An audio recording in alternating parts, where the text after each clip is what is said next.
gúdúgbì ó jàbọ́ lálẹ́ yìí ẹ gbọ́ wẹ́rẹ́wẹ́rẹ́ lẹ́nu mi láṣálẹ́ yìí ẹ̀yin tí a bá ti bá mi bọ̀ lórí ọ̀rọ̀ bàbá wa wòlíì ìránṣẹ́ Ọlọ́run alààyè gbajúgbajà wòlíì bàbá wa wòlíì Olúalọ́ ẹ̀yin tí a ti ń bá mi bọ̀ lórí ẹ̀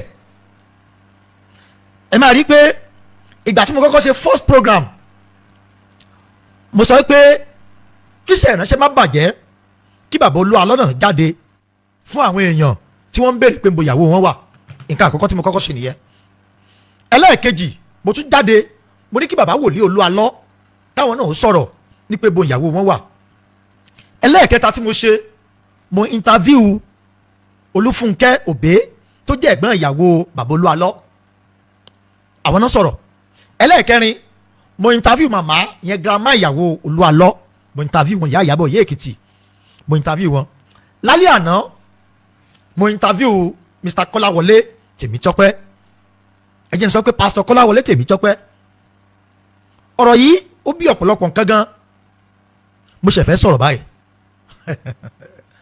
mo ṣe fẹ́ sọ̀rọ̀ ọ̀rọ̀ mi lálẹ́ yìí yóò lọ sí bí ọ̀nà tó pọ̀ màá dé Christendom àárín àwọn kìrìsìtẹ́nì màá dé ọ̀rọ̀ bàbá mi wòlíì Olúalọ́ màá lọ sí ọ̀rọ̀ Rótìmí Daniel màá dé ọ̀rọ̀ Kọ́láwọlé Tèmítọ́pẹ́ màá dé gbogbo fámílì àwọn Ìyábọ̀ màá dé fámílì wọn ẹni pèsè lọ́la àṣìlálẹ̀ yìí ètò tálẹ̀ yìí lè gùn yóò sì pọ̀ ẹ má jà tán ara wa jẹ yóò pọ̀ kò síbi tí mi ò ní yà mo fọlọ́ ń búra ṣùgbọ́n tí n bá tó sáà kan ẹ ti máa rí mo kọ phone call Sunday comment section Sunday program yìí. àṣírí ńlá tú ẹ̀yin èèyàn lórí ọ̀rọ̀ Prophet Sam Olúalọ́ àti ìyàwó wọn ǹjẹ́ yín kàn tẹ̀ ti rí fídíò ìyẹn òun fọ́nrán tí ń jà ìrìn káàkiri táwọn ẹbí tó ń gbé jáde ẹ wò ó fọ́nrán ilé tẹ́fẹ́ wò yìí nǹkan kì í síbẹ̀ o tẹ́ bá ń gbọ́ pé nǹkan kì í ṣẹ̀ṣẹ̀ ràgó fọ́nrán yìí gangan ló ń jẹ́ bẹ́ẹ̀ ẹ súnmọ́ bí ẹ bá àwọn nǹkan fìdílé tàbí kẹ́ yá mi létí inú yín kẹ́ bá ń fi kalẹ̀ sí kẹ́ wá gbọ́ gbogbo làbárí ọ̀rọ̀ torí eléyìí tí mo gbé dé lónìí ó kún pọpọpọ ni o nǹkan kì í síbẹ̀ mo gbé ṣùgbọ́n káre fún Mr. White fún iṣẹ́ ribiribi tó ń ṣe lórí ọ̀rọ̀ justice for Ìyábọ̀ Òbé torí wọ́n ń ṣiṣẹ́ takuntakun ni ẹ̀yin yẹn bá mi láìkẹ́ sì máa bá mi pín fọ́nrán yìí káàkiri lógúnlógún lọ́gbọ̀nlọ́gbọ̀n kó ba lè kan ọ̀pọ̀lọpọ̀ àwọn yẹn lára má jẹ́ ń dé ìnà pẹ́nu ẹ jẹ́ ń sáré bá yín gbé fọ́nrán yìí wọlé kẹ́ farabalẹ̀ wá gbọ́ ibi tíṣẹ́ dé dúró gan lórí ọ̀rọ̀ Prophet Sam Olúalọ́ àti ìyàwó wọn pẹ̀lú àwọn mọ̀lẹ́bí. àwa kìrìsìtẹ́nì ẹ̀yin kìrìsìtẹ́nì ṣe ń gbàgbọ́ lóhun tẹ́ ẹ gbé lọ́wọ́ àwa kìrìsìtẹ́nì tó o bá mọ̀ ẹ́ gẹ́gẹ́ bí kìrìsìtẹ́nì lóòótọ́ ṣé Jésù tó ń polongo yẹn ló ń polongo ó jẹ́ èmi lálẹ́ pé ọ̀rọ̀ máa bọ́ gan o ṣé Jésù tó ń sọ̀rọ̀ ń pa ẹ̀yẹn gangan sóò ló wà nù ọkàn sóò ní nǹkan míì tó o fi mu lẹ́gbẹ̀ẹ́ ṣé ìwà tó ń wù ṣé kìí ṣe tó lè tàpá sí Jésù tó ń lo gbàgbọ́ yẹn gan ẹ máa dáhùn nínú ọkàn tiẹ̀ máa dá mi lóhùn tó bá pẹ́ Jésù yẹn gangan ló gbàgbọ́ Míkì ẹ bá mi ṣí ẹ ìyá ẹ funfun ẹ bá ń ṣí ẹ ẹ ṣí ẹ sọ́nà mẹ́wàá inú mi á dùn ọ̀pọ̀lọpọ̀ kìrìsìtẹ́nì lẹ́nìí ni wọ́n ti sọ ìpè nù ọ̀pọ̀lọpọ̀ ọmọ tó pera wọn ní ìránṣẹ́ Ọlọ́run wọ́n ti pa ìlànà dà wọ́n ti gbàgbé ìpè tá a fi pè wọ́n ọ̀pọ̀lọpọ̀ ti gbàgbé pé Jésù tó gbéṣẹ́ láwọn lọ́wọ́ yìí ó ń bọ̀ wá bí àwọn léèrè láti ọjọ́ tásìkò bá tó àrí ìránṣẹ́ Ọlọ́run tòótọ́ tó jẹ́ pé wọ́n dúró ti àgbélébù Jésù wọ́n sì yẹsẹ̀ kò ń bẹ̀ wọ́n yẹsẹ̀ tí wọ́n dúró tì pẹ́sẹ̀ àwọn ti fi ayé wọn fún olùgbàlà àwọn ò ní kò lójú ọ̀nà yẹn ṣùgbọ́n àwọn tó jẹ́ kàndánù rẹ̀ sí àwọn ló ń tàbùkù bọ́ ọ̀pọ̀lọpọ̀ ránṣẹ́ Ọlọ́run lónìí ẹ máa gbọ́ ọ̀rọ̀ tálẹ̀ yìí yàtọ̀ ó yàtọ̀ òkú tèmi ó fi òǹkàlùkù ni màá yọ tiẹ̀ fún lórí ètò lálẹ́ yìí mi ò ní fi ẹjọ́ kankan ṣègbè ẹ bẹ́ẹ̀ tẹ pẹ̀lú mi gbogbo ibi tí bá yẹ kí n dé ni màá dé ìwọ tó pẹ̀lẹ́ pásítọ̀ tó pẹ̀lẹ́ ránṣẹ́ Ọlọ́run tó pẹ̀lẹ́ ní wòlíì ṣé wòlíì Ọlọ́run ni ọ́ lóòótọ́ ṣé tilẹ̀ bá ṣú ṣé ò ní nǹkan míì tó ń forí balẹ̀ fúnnu yàrá ṣé ò sí ṣé tí bàbá wa Joseph Ayọ̀délé Babalọ́yè ṣe rèé ṣé tí bàbá ṣe ṣe lélẹ́yìí torúkọ wọn ò ṣe parẹ́ dàsìkò yìí ṣé tí Mósè Orímọládé ọmọ tún wọn là ṣe sóhun tó fi ilẹ̀ rè lẹ́yìn kérúbù kan ṣe yìí, sóhun tí bàbá wa SBG Ọ̀ṣọ́fà ojú kò tì mí ọmọ àlàkẹ́ nílùú mẹ́kọ́ sóhun tó fi ilẹ̀ ó lẹ́yìn ọ̀pọ̀lọpọ̀ olùṣọ́ àgùntàn ṣe. ṣáà ti máa tàbùkù àwọn ìpè tí ẹ fi ń ṣiṣẹ́ ìránṣẹ́, ṣáà ti máa tàbùkù ẹ̀. ò lẹ́sẹ̀ rí ọ̀pọ̀lọpọ̀ blọ́gà lẹ́nìí tí wọ́n jáde tí wọ́n sọ̀rọ̀ àgéèsí yìí, torí pé ọ̀pọ̀lọpọ̀ yín ohun tẹ́ ẹ gbé lọ́wọ́ ẹ ò mọ̀, ohun tẹ́ ẹ gbé sọ́wọ́ ẹ ò mọ̀ the gravity of that calling. Adaba TV, God bless you my brother, thanks for the love, thanks for the love. ẹ ò mọ̀ gravity TV, gravity ìpè yín ẹ ò mọ̀. o lè ṣe rí ọ̀pọ̀lọpọ̀ tẹ́ bá lọ Facebook lẹ́nìí wọ́n ní wọ́n mú pásítọ̀ kan wọ́n ká orí èèyàn mọ́ lọ́wọ́, wọ́n mú ẹnìkan wọ́n ká orí gbàmọ́ lọ́wọ́, wọ́n kẹ́gbá wọ́n ṣàgò pásítọ̀ kan ó pa àyàn kan torí owó ó pọ̀ mọ́ ọjọ́ ti Èkó tọjọ́ kìíní àná àgbọ̀n kankan pẹ̀ mọ́ báyìí tọ́pọ̀ mọ́ ọjọ́ torí 1.3 million naira. ẹ̀yin kàndánù rẹ̀ sì yìí ẹ̀yin náà ń fà á tí mo fi ń sọ̀rọ̀ sí ọ̀pọ̀lọpọ̀ náà sí Ọlọ́run, ẹ̀yin náà ń fà á. tó bá mọ̀ pé ìránṣẹ́ Ọlọ́run tòótọ́ ni ọ́, tí ká yóò rí inú ọkàn rẹ̀ àti ká yóò mọ̀ inú ọkàn rẹ̀ pé Jésù ló sìn. ẹ lè wọ yàrá pásítọ̀ míì, ẹ lè wọ yàrá wòlíì míì, wòlíì tó ní pí obìnrin ẹ jọ kí ló fẹ́ fi ṣe.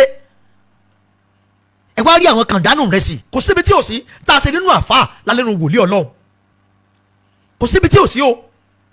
mo fẹ́ yà síbẹ̀ yẹn ẹ bá mi share program yìí, Àdàbà TV ẹ bá mi share dáadáa, ẹ bá mi share, ẹ share lógúnlógún, ẹ bá mi share lọ́gbọ̀nlọ́gbọ̀n, ẹ bá mi ẹ share sí bí ọ̀nà bíi 25, inú mi á dùn. Àdàbà TV ọmọ ìyá mi lákùrẹ́ ojú òní tiwa. o lè ṣe rí ọ̀pọ̀lọpọ̀ blogger lẹ́ni tó bọ́ta tí wọ́n ń forúkọ Jésù tí wọ́n fi ń tàfàlà. Bíbélì wípé kò sí kí ohun ìkọ̀sẹ̀ má sí nínú ìjọ, ṣùgbọ́n ìgbé sáàrí ọ̀pọ̀lọpọ̀ yín gẹ́gẹ́ bí ọmọ ìgbé báyìí, sáàrí ọ̀pọ̀lọpọ̀ yín gẹ́gẹ́ bí ọmọ ìgbé.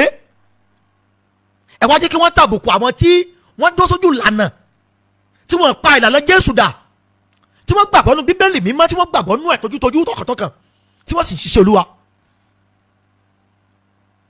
bàbá Ọbádáre tí wọ́n fi kú, tí bàbá fi dá wọn lélẹ̀ lẹ́sẹ̀ olùgbàlà, ǹjẹ́ gbọ́rọ̀ wọn pé bẹ́ẹ̀ ló ṣe rírí.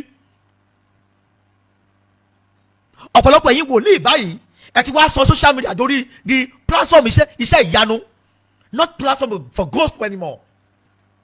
kì í ṣe platform gospel mọ́, ohun tá a torí ẹ̀ pè yín ẹ ti gbàgbé ẹ̀, ẹ ti gbàgbé. òun wo wòlíì kan lẹ́nìí báyìí ó lọ sínú ọjà ó lọ wàásù ńbẹ̀, Ọlọ́run wá lò ó láti gbogbo èrè sàn, bí Ọlọ́run ló lò bí arẹnjí ni àwọn ọmọ ìjọ yẹ kó pe social media. ó wá sọ pé ẹ wá ń fa irun wèrè yẹn gbogbo ayé wá ń wò ó, ẹ wá wò báyìí tó bá di ọjọ́ iwájú tani wèrè yẹn náà wá dìnnà sí Ọlọ́run tó bá padà fi fọ́tò ẹ̀ sínú ẹ̀ á dùn. social media mélòó ni Jésù ṣe? kásán pé ayé Babalọ́lá, ayé Mósè Orímọládé, ayé Ọ̀ṣọ́fà kò sí social media. social media ti wà láyé àwọn bàbá àkàndé lẹ́dẹ̀, láyé àwọn bàbá bíárà ò sì tí ì kú. social media wà láyé bàbá Kòsóntì ti bẹ̀lẹ̀ lu iṣẹ́ ìránṣẹ́ ti náà. bàbá ọlọ́wọ̀ yẹn lẹ̀ Ìbàdàn àtàwọn ìránṣẹ́ tó wọn láàyè míì tá a mọ̀. kí ló wá dé táwọn fi social media bá sí Olúwa jẹ́ láyé òde òní? tẹ́ ẹ bá mi ò ní kẹ́ bá ní social media ẹ má sì mí gbọ́ o, a lè ní social media ṣùgbọ́n tó yẹ ká fi ṣe should be a platform for truth and the word of God, not platform for miracle. kì í ṣe platform miracle, kì í ṣohun. ìgbà tẹ́ bá fẹ́ gbọmọ ọ̀pọ̀lọpọ̀ àwọn pastors náà ni wọ́n ń ṣe arẹ́njí, they will package everything. wọ́n á lọ sí ìlú kan wọ́n lọ ìsọjí mbẹ̀, wọ́n á ti kó àwọn tó máa bá wọn ṣe package yẹn dání, wọ́n á ti fún wọn lówó. What are you people doing? Are you preaching the gospel of God? ṣé ń wàásù ọ̀rọ̀ Ọlọ́run? social media tẹ́lẹ̀ ẹ ní tó yẹ kó jẹ́ pé o tó yẹ kẹ́ ẹ máa fi ṣe kẹ́ ẹ fi wàásù ìjọba ọ̀run, kẹ́ ẹ fi bá wọn tó wà níjọba lórí ipò, kẹ́ ẹ fi bá wọn wí ẹ ò ṣe yẹn àfi miracle every blessed day. kí ló dé tó bẹ́ẹ̀? kí ló dé tó bẹ́ẹ̀? èmi ti rí èèyàn tó torí pé wọ́n gbé sí social media tí ò lọ chọ́ọ̀chì mọ́. ẹ̀yin agboolé ìgbàgbọ́ tẹ́ ẹ pé láyé kìrìsìtẹ́nì ẹ mójútó.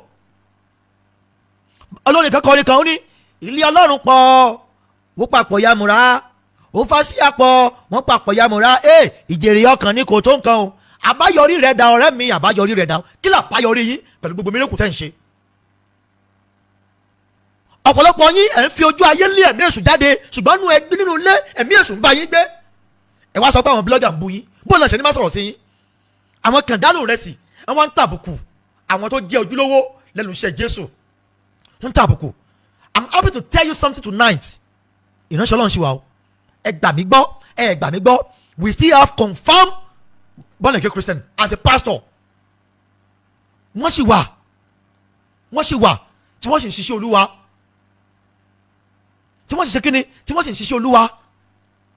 ọjọ́ wo la fẹ́ fi gbogbo eléyìí sílẹ̀ dà? ọjọ́ wo ni? àwa rí àwọn tí wọ́n tó jẹ́ pé ọ̀tọ̀ nìkan tí wọ́n pè tó jẹ́ pé ibi ló pè wọ́n sẹ́nu iṣẹ́ Olúwa, àwọn ajé kan tàbùkù blogger wa pọ̀. Most of the bloggers are Muslims and other things. torí pé wọ́n ti rí àrísà ọ̀pọ̀lọpọ̀ yín ni, torí pé wọ́n ti rí àrísà ọ̀pọ̀lọpọ̀ yín. àwa ń sọ̀rọ̀, wọ́n á sọ̀rọ̀ sí bàbá Ẹ̀sìkáyà, wọ́n á sọ̀rọ̀ sí wòlíì Olúalọ́, wọ́n á sọ̀rọ̀ sí bàbá Ọ̀ṣọ́fà, kò sẹ́ tí wọ́n sọ̀rọ̀ sí, torí kí ọ̀pọ̀lọpọ̀ yín náà lẹ́tí jẹ́ kó ṣẹlẹ̀ bẹ́ẹ̀. ẹ̀yin kìrìsìtẹ́nì ẹ yẹra yín wò, check yourself very well. Where are you people going to? Where are you going to? ṣé tí Jésù bá dé ṣé ẹ máa lè jẹ́yìn fún iṣẹ́ tẹ̀ ń ṣe? ṣé ẹ máa lè jẹ́yìn fún iṣẹ́ tẹ̀ ń ṣe? Babalọlá ò ṣe báyìí, Mósè Orímọládé ò ṣe báyìí, bàbá Ọ̀ṣọ́fà bá ò fìlànà báyìí lélẹ̀. ẹ̀yin tí ẹ jẹ́ kàn dánù rẹ̀ sí ẹ lọ yí padà. ohun tá a ní kí n bá yín sọ lálẹ́ nìyẹn o, ẹ lọ yí padà. It's time for you people to repent. ẹ̀yin ọmọ ọ̀dọ́ tẹ́yìn náà ń wá mírẹ́kù káàkiri. You follow pastors, you don't follow Christ. ọ̀pọ̀lọpọ̀ ẹ̀yin ọmọ ọjọ́ ṣe pé mírẹ́kù lẹ wá kiri. ẹ lọ stop ẹ. It's better for you to follow Christ than to follow pastors. òtítọ́ ọ̀rọ̀ kò ní ká má sọ̀hún. kí mo pè é? òtítọ́ ọ̀rọ̀ kò ní ká má sọ̀hún. olófin wá di pé tí ìgbà kékeré kan bá ṣẹlẹ̀ wọ́n ti bọ́dà wọ́n ti sọ̀rọ̀ sí pastors. ìyẹn jẹ́ ìmọ̀ràn àkọ́kọ́ fẹ́yìn kìrìsìtẹ́nì. check yourself. àná mi sí ọ lálẹ́ nìyẹn. Now back to the program. ọ̀rọ̀ nípa bàbá wòlíì Olúalọ́ mo sì fẹ́ narrate ẹ̀ dáadáa báyìí ni. mo fẹ́ narrate ẹ̀. bàbá wòlíì Olúalọ́ iṣẹ́ ìránṣẹ́ yóò ní bàjẹ́, ojú ò ní tì yín sà. èmi mọ̀ ẹ́ pé tí o bá nídìí obìnrin ìjẹ́kúmọ́lú, there is something that is going on between you and your wife. bàbá wòlíì, I know that very sure. I know your wife is still alive. bẹ́ẹ̀ni mo mọ̀ ẹ́ pé ìyàwó bàbá Olúalọ́ sì wà láyé, and there is something going on between them tó jẹ́ ìpamọ́ fún ọ̀pọ̀lọpọ̀ àwọn ènìyàn tí wọ́n ṣe program yẹn, tí ò yí ọ̀pọ̀lọpọ̀ wa, kò yé wa. ohun tẹ̀mí fojú wò ó gẹ́gẹ́ bí interview tá a ṣe, ẹ mọ́ gbàgbé ìyá ìyàwó bàbá Olúalọ́ mention statement kan wípé bàbá Olúalọ́ pe àwọn wípé tí ìyàwó àwọn ò bá kọ́kọ́ fáwọn àwọn ò ní dáríjì láéláé. bàbá Olúalọ́ mo fẹ́ gbà yín mọ̀ràn dádì, whatever tí ìyàwó yín bá ṣe sí yín tó ti dùn yín lọ́kàn, ẹ dáríjì torí ìpè, ẹ dáríjì ìyàwó yín torí iṣẹ́ ìránṣẹ́, ẹ dáríjì ìyàwó yín torí ìjọba ọ̀run. bàbá wòlíì Olúalọ́, èmi nígbàgbọ́ yìí pé ìyàwó yín ò tí ì kú àtọmọ mẹ́ta, ó wà níbì kan in the country táwọn ò mọ̀ bẹ̀. ṣùgbọ́n bàbá Olúalọ́, that kind of statement, ẹ bá wa dáríjì ìyàwó yín, ẹ sọ ibi tán wà, torí ọ̀rọ̀ yín wọ́n ti ń sọ̀rọ̀ sí Mósè Orímọládé, wọ́n ti ń sọ̀rọ̀ sí bàbá Ọ̀ṣọ́fà, wọ́n ti ń sọ̀rọ̀ sí Ayọ̀ Babalọ́lá, wọ́n lè ti ń sọ̀rọ̀ sẹ́mi mímọ́ o, wọ́n ti ń sọ̀rọ̀ òdì sí wọn o. ìsọ̀rọ̀ òdì sí ẹ̀mí mímọ́ oúnjẹ ló burú jù láyé. Come out daddy, bàbá wòlíì, please come out. ẹ wá review ohun tó bá wà ń bẹ̀. Let people know what is going on. Let us know where is your wife, daddy.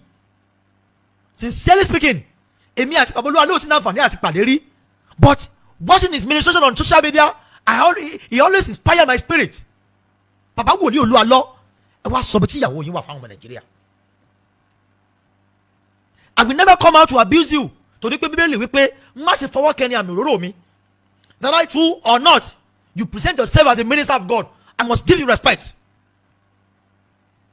Yeah, I must give total respect. bàbá wòlíì Olúalọ́, ẹ jẹ́ kí n fi bẹ̀yẹn lẹ̀, mo ṣì ń bọ̀ lórí bàbá Olúalọ́. Now lórí ọ̀rọ̀ Rótìmí Daniel, Rotimi Daniel happened to be a friend, a brother in the broadcasting. Yes. Rí ọ̀rọ̀ Prophet Oluwalo ló yẹ kí n go through page Rotimi Daniel. Rotimi Daniel. Kágbà pé ẹ̀ ń ṣiṣẹ́, òun gbìyànjú fún ìtẹ̀síwájú, fún freedom. Ẹ jẹ́ kí n sọ nǹkan fún yín lónìí, ẹ̀yin tẹ̀ ń wò mí. Do you know the reason why this program tí Rotimi Daniel ń ṣe fún àwọn bàbá Oluwalo yìí tó fi dàbí pé àwọn èèyàn ò gbàgbọ́ is because of what you have been doing látẹ̀yìnwá nípa àwọn pastors. Rotimi Daniel ti sọ̀rọ̀ nípa bàbá Ezekiah, ó sọ̀rọ̀ nípa bàbá Ayọ̀ Babalọ́lá and so on like that. Ṣé gbogbo wọn náà èèyàn bí ni? Ìgbà tí TB Joshua wà láyé ẹni èṣù ló ń lò ó, ẹ wọ̀rọ̀ tó sọ sílẹ̀ ń sìn nígbà yẹn ṣé kò ń ṣe báyìí ní Israel àti Asian countries, ṣé kò ń ṣe báyìí? Ṣùgbọ́n gbà tí Rotimi Daniel advice for you tonight ni pé ẹ̀yin you only can never do this thing alone, it's not possible. Kò sẹ́ni tó fẹ́ gbowó ń bẹ̀ o. Ìgbà tí mo pe màmá ìyá ìyàwó Oluwalo àti Fúnkẹ́ Òbé ẹ̀gbọ́n ìyàwó ẹ̀, Rotimi Daniel instruct them not to attend to any broadcaster again. Let me tell you something that is different between a blogger and a broadcaster. I, MC Wise, I'm a qualified broadcaster. I'm not a blogger. I will never come online to blog anybody. I will stand on the truth. I do investigation day and night. Lórí ọ̀rọ̀ yẹn. That's why pé Rotimi Daniel was strong tí wọ́n láti má jẹ́ kí wọ́n dá wa lónìí. Màá ti lọ to light lórí ọ̀rọ̀ yìí. Ó ní àwọn wòlíì kan lẹ́kìtì tí wọ́n pè mí personally tó fẹ́ sọ̀rọ̀ nípa kéèsì yìí. But torí pé Rotimi Daniel ò fún wa láàyè láti lọ bá àwọn ìyá yìí lé. But if Rotimi Daniel can understand I, MC Wise, if you can work together, I believe a máa jọ rí òtítọ́ ọ̀rọ̀ yìí ni. Ikiko kì í dágbó ṣe Rotimi Daniel. Kíkò ń dágbó ṣe. I love you, I love your courage. I love your courage. If you can allow us to go into this matter, Rotimi Daniel, we are going to see light to this problem, to this matter. Mi ò dẹ̀ tún Rotimi Daniel náà mi ò bú lápá àbíkan o. Àwọn kàndánù rẹ̀ sì náà ń bẹ lẹ́nu iṣẹ́ wa yìí náà, especially those bloggers. Àwọn kàndánù rẹ̀ sì ń bẹ́ẹ̀. But Rotimi Daniel, you can never do this job alone. Let's work hand to hands to achieve this game. Ìgbà tí ìdí bá di méjì làá tó dọlọ́mọ. That is, when both of us come together, we achieve it. Ilé ayé yẹn kò sí fẹ́ nìkan ṣoṣo. I don't have anything to achieve. I have nothing to achieve on this matter. I have nothing to achieve on this matter. Sincerely speaking, I have nothing. Kò sí nǹkan tí n fẹ́ gbà ń bẹ̀. But if Rotimi Daniel can allow transparency, what I mean by transparency is that Mama mi princess láti London mo kí yẹn káàbọ̀ ma. You know, if Rotimi Daniel can allow transparency on this matter, allow other presenters, other broadcasters to go on their investigation, ẹ máa rí kọ́lọ̀ ẹ máa ní túmọ̀. Mo ní mi ò blame Rotimi Daniel torí àwọn kàndánù rẹ̀ sì kan náà wọ́n fàfẹ́ ní ìyẹn náwó. Ọ̀rọ̀ nípa Kọ́láwọlé Tèmítọ́pẹ́ tó ti tàbí lánàá. Let me tell you something tonight. Ẹ̀yin tẹ́ ẹ sọ pé mi pé mo ṣe pé wá mo mọ nǹkan tí mò ń ṣe. Mo mọ nǹkan tí mò ń ṣe o. Mr. Kọ́láwọlé Tèmítọ́pẹ́ wọ́n sọ máìdí wọn.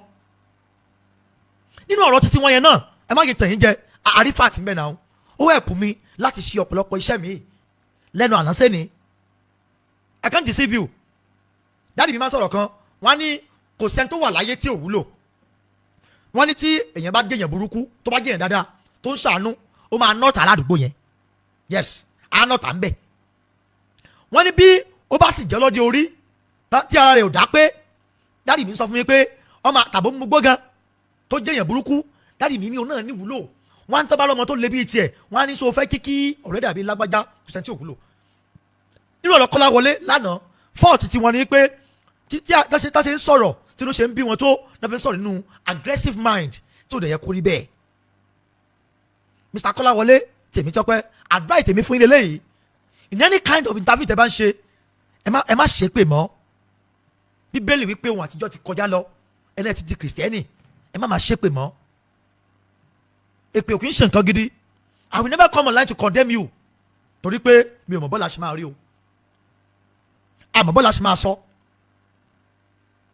Now bàbá wa Olúalọ́ ẹ jọ̀ọ́ torí Ọlọ́run ẹ jọ̀ọ́ torí Ọlọ́run ẹ jọ̀ọ́ torí Ọlọ́run ọ̀rọ̀ tó wà nílẹ̀ yìí ó ti ń jẹ́ kí wọ́n máa sọ̀rọ̀ sí àwọn kan nínú ìgbàgbọ́ yìí.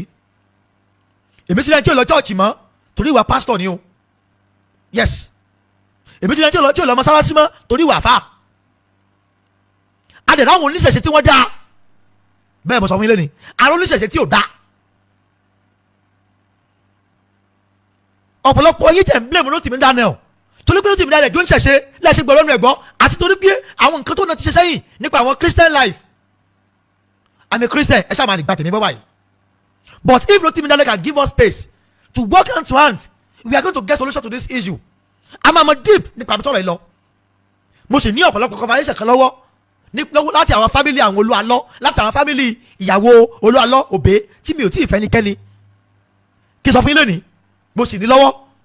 Mo rí pásítọ̀ wòlíì kan lẹ́kìtì tó jẹ́ pé chọ́ọ̀chì tí ìyá ìyàwó Olúalọ́ ń lọ ni wọ́n ń lọ. I have everything lọ́wọ́ mi ò tí ì fẹ́ anybody. But if Rótìmí Daniel can allow us to be in one mind, èrè wájú ọ̀run wájú Ọlọ́run. Ẹni tó bá fẹ́ràn èèyàn máa fún yàn lówó. Ẹni tó bá fẹ́ràn mi kọ́ ló máa fẹ́ràn ìwọ Rótìmí Daniel. owó YSFM online radio ọ̀gá ni wọ́n jẹ́. àkọ́kọ́ irú ẹ̀ ilé Ifẹ̀ òòdáyé. YSFM online radio ọ̀gá ni wọ́n jẹ́. oríṣiríṣi ètò èyí tẹ́ fẹ́ gbọ́ entertainment programs pẹ̀lú ròyìn ló. nọ́mbà tó wà lójú screen yẹn lè pè mí sí tí mo kọ phone number sí yẹn phone call nọ́mbà yẹn ni kẹ́ ẹ pè mí sí lórí ètò láṣálẹ́ yìí nọ́mbà yẹn ni kẹ́ ẹ pè mí sí kájọ sọ̀rọ̀ papọ̀ nọ́mbà tó wà lójú screen yẹn gangan ìyẹn 08113757650 nọ́mbà yẹn lè pè mí sí lórí ètò láṣálẹ́ yìí pẹ̀lú sọ pé tọ̀ ètò àná mi jẹ́ kẹ́ ẹ dá sí mi jẹ́ kẹ́ ẹ ṣe kankan mo ti wá fi nọ́mbà alẹ́ báyìí lálẹ́ yìí gbogbo ẹni máa dáhùn lórí ètò lálẹ́ yìí ìbéèrè tó bá fẹ́ béèrè lọ́wọ́ mi máa dá yín lóhùn nọ́mbà yẹn ni kẹ́ ẹ pè mí sí nọ́mbà tó wà lójú screen gangan ó ní àǹfààní wà láti fi receive call lórí ètò láṣálẹ́ yìí bẹ́ẹ̀ tẹ́ ti comment gbogbo yín mo rí o mo yí pátápátá ni mo ṣe bẹ́ẹ̀ ni mo rí mo ń bọ̀ lápá ni wọ́n jẹ́ ẹ̀tẹ́ tí kẹ́ wá gbọ́ ìkànnì tó pójú owó.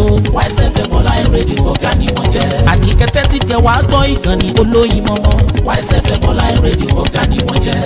àkọ́kọ́ irú ẹ̀ ilé Ifẹ̀ òòdáyé. YSFM online radio ọ̀gá ni wọ́n jẹ́. YSFM online radio ọ̀gá ni wọ́n